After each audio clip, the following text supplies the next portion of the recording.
Welcome to help screen. If you want to deactivate your Instagram account, first thing, go to your profile at the bottom right corner of the screen and it will redirect you to the profile page. You should be able to see the three lines on the top right corner of the screen. And here, select accounts center over here, guys. And now from here, just simply scroll down a little bit and go for personal details. Now you should be able to see down below account ownership and control. Tap on it.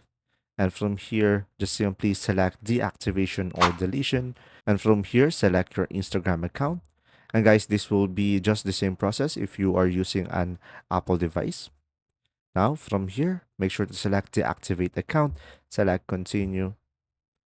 And from here, you should be able to just simply provide your password in your account. Now from here, it will ask you a survey. So let's say I'm gonna go for just need a break. Scroll down and select continue. And from here, as you can see, you should have your information about before deactivating your account. So pretty much you could back up your data into your account. And from here, you could set a schedule date to automatically reactivate your account. And from here, when you select don't reactivate automatically, you have to log in into your account to reactivate it. And just simply select continue to finish the job. Thanks for watching, guys, and subscribe if I help you out.